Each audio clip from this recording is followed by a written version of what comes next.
Vamos em frente, porque o jogo da quarta-feira passada pela Libertadores entre Palmeiras e Atlético Mineiro segue dando o que falar. A declaração do técnico Cuca neste final de semana e também do Mano Menezes do Internacional aumentou a rivalidade entre os técnicos. A boa reportagem é da nossa Duda Gonçalves. Vai, Duda!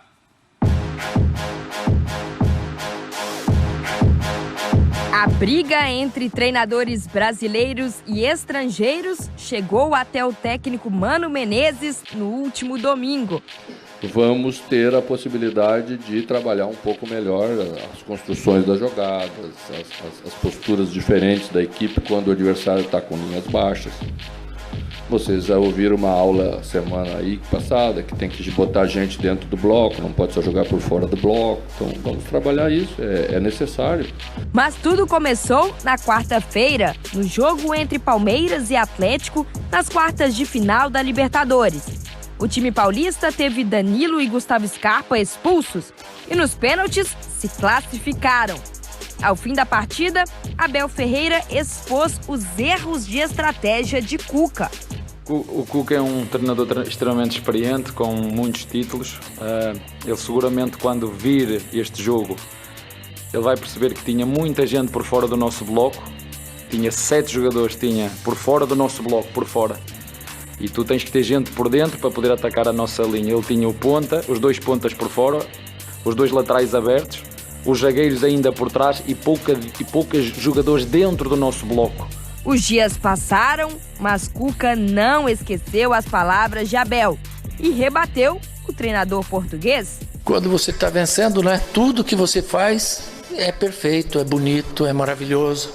Se você sai pro vestiário escutar música, na hora dos pênaltis e ganha, vira moda. E se perdesse? Quando você cai 6 vezes no mesmo canto e ganha, é legal. Você lembra o Muralha, que caiu 6 vezes e perdeu? O que aconteceu?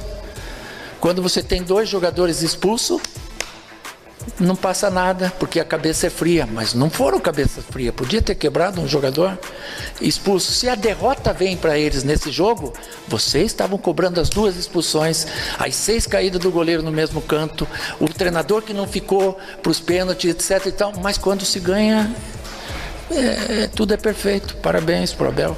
Cuca e Abel Ferreira se enfrentaram 3 anos seguidos na Libertadores. Em 2020, Abel foi campeão em cima do Santos de Cuca. No ano seguinte, eliminou o Atlético na semifinal. E neste ano, novo final feliz para o português. Com mágoas e duelos táticos, eles vão se reencontrar em setembro pelo Brasileirão, para escrever mais um capítulo desta rivalidade. É isso, a matéria acaba com o gongo do boxe. São trocas de farpas claras aí. E aí o Mano Menezes até entra na história, me parece que numa defesa ali dos treinadores brasileiros. Quem tem razão nessa história, Elton?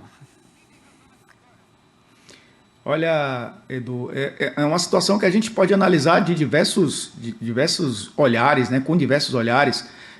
Eu vi aí o Cuca defender muito mais esse lado psicológico. Ele se apegou nisso, inclusive, né? Falou do time que, jogando com jogadores a menos, não conseguia render. Ele disse que os jogadores a mais, melhor dizendo, né? O Palmeiras teve 2 jogadores a mais, a menos. E isso fez com que o time não jogasse como ele gostaria, né? Com os jogadores a mais, ele não conseguiu jogar bem contra o Palmeiras. O Abel defendeu o lado tático, né? Tanto que falou aí que o Atlético não preencheu as entrelinhas do Palmeiras. Jogou muito mais pelos lados do campo, isso facilitou muito a marcação da equipe do Palmeiras. Ele insistiu, inclusive, nessa questão tática. E o Cuca, de novo, rebateu com questão psicológica, né? De música no vestiário, de falar que cabeça fria, fazendo aí uma alusão ao próprio livro do Abel Ferreira. O Mano Menezes entrou nessa história aí do nada também, justamente trazendo esse lado tático, né? Que ele conhece um pouco mais, mas a gente percebeu que foi uma certa ironia.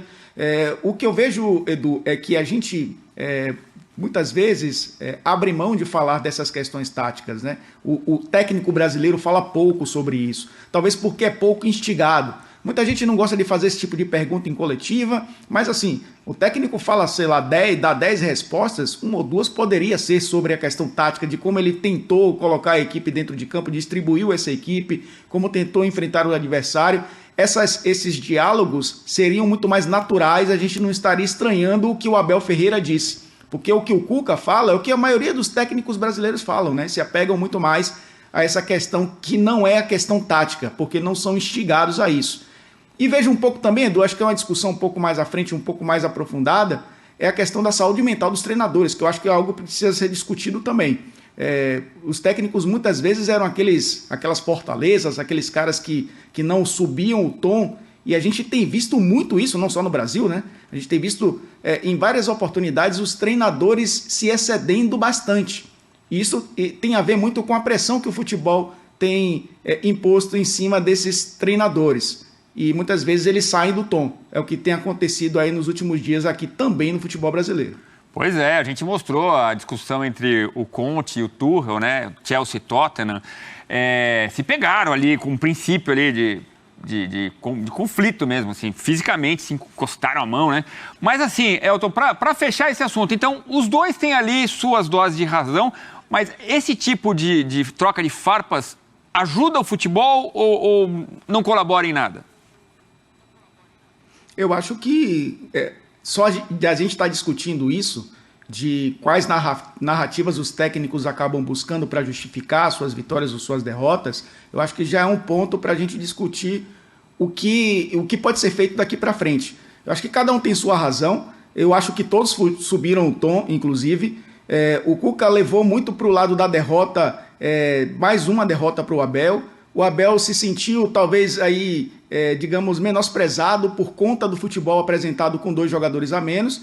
E aí acabou criando toda essa questão que esquentou um pouco essa rivalidade que já existe entre essas 3 equipes, né? Incluindo o Flamengo, que não está na história, mas veio o Mano Menezes de lá para fazer essa defesa. Eu acho que isso pode ser amadurecido. Eu acho que tem muito a ver com a pressão também da temporada, principalmente para esses 2 treinadores.